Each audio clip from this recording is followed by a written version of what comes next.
the Economic Investigator.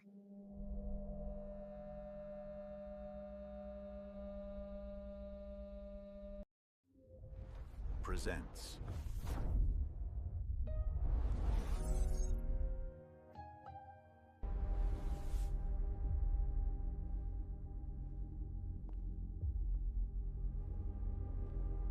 My name is Hayder Al-Hasani, and this is my headquarters of truth.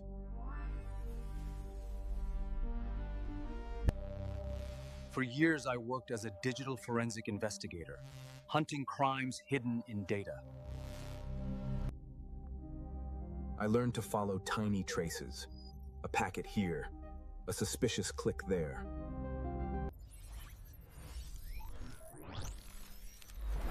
Today, I use the same mindset on a different crime scene. On this channel, every corporate failure becomes a case file. Every number becomes evidence. We don't just read business news. We perform autopsies on dead empires. I am in my 50s, and I chose to spend the rest of my life doing this. From a small studio, with AI as my creative partner, I craft these investigations. My hope is simple: turn cold numbers into human stories that help you decide better. Tonight, our case returns to the age when power lived in a tiny keyboard.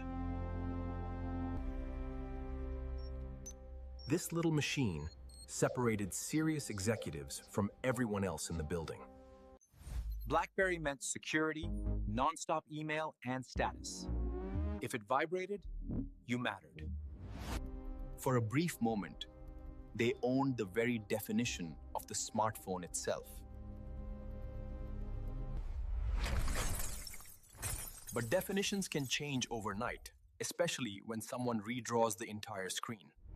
BlackBerry, Canada's pride, built secure smartphones with keyboards and ruled corporate communication.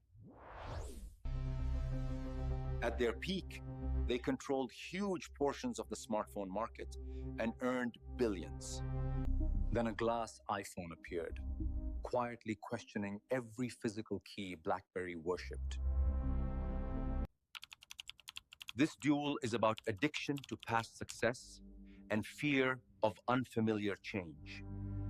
To answer, we must return to the night the keyboard empire would.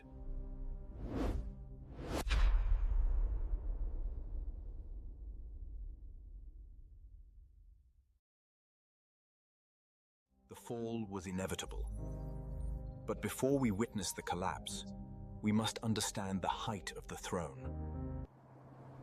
Far from the hype of Silicon Valley, a quiet powerhouse was rewriting the rules of the world. They called themselves Research in Motion. But the world would come to fear and follow a single name: BlackBerry. Tactile, secure, relentless. It wasn't just a phone, it was a mission-critical tool for the elite. In the corridors of power, this wasn't a gadget. It was a badge of relevance, a digital heartbeat. If it buzzed, you were vital. If it stayed silent, you were invisible. By 2005, they didn't just own the market. They were the market. Unstoppable. Untouchable. They called it CrackBerry, a joke that masked a global addiction. At the summit, the architects believed they had solved the puzzle of mobile power forever. The Pentagon, Wall Street, the Oval Office. BlackBerry was the iron curtain of mobile data. The numbers were staggering. On paper, the empire was built on bedrock. But bedrock can crack. It crossed the generational divide. BBM wasn't an app. It was a private club with millions of members. But empires are rarely blinded by failure. They are blinded by the comfort of their own success. January 2007. The air in California changed. A different story walked onto the stage. No keyboard. Just glass. It didn't look like a tool. It looked like a toy. To the giants in Waterloo, it was a joke, a delicate glass gimmick that couldn't last a day in the real world. They mocked it. They said professionals would never trade buttons for fingerprints. This is the anatomy of a blind spot. They measured the future using the tools of the past. But the world didn't want a tool anymore. They wanted magic. The spreadsheets were still green. The denial was rational. But the momentum had already shifted. While BlackBerry protected the fortress, an army of developers was building a new world outside the walls. The rot starts in the shadows. By the time you see it on the balance sheet, it's already too late. In our next chapter, we watch as those first microscopic cracks begin to. Look closer. The cracks we saw in part 1, they're widening into a chasm.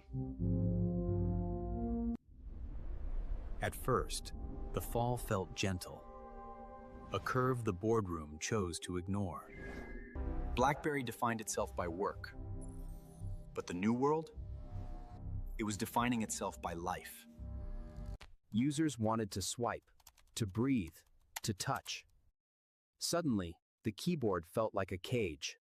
Their answer was the storm. A touchscreen trying to pretend it was still a keyboard. It clicked, literally. A mechanical compromise that was neither true glass nor true tactile precision. Technically, they compromised. Psychologically, they were too afraid to betray the click beneath the thumb. Developers found BlackBerry painful. They found the competition rewarding. Apps chose the glass. And without apps, a smartphone is just an expensive pager. The world redefined smart. It became the camera, the map, and the heartbeat of every friendship. Leadership leaned on their enterprise crown, forgetting that every CEO is a consumer when they go home. The two-phone era. One for obligation, one for everything they actually loved. When love and obligation collide, love wins. Every time, regardless of the contract. Then, the outages hit. For a brand built on reliability, silence was the ultimate betrayal. The PlayBook arrived without native email, a messaging giant that forgot how to message. The market didn't get angry. It simply walked past. Leadership shifted, but the momentum was gone. You can't catch a bullet once it's left the barrel. Carriers stopped pushing. Quarterly reports turned from pride to panic. They built a new OS, a new hope. But the party had already moved to another house. There was no explosion. Just millions of quiet, individual decisions to move on. So the verdict? Was it the screen?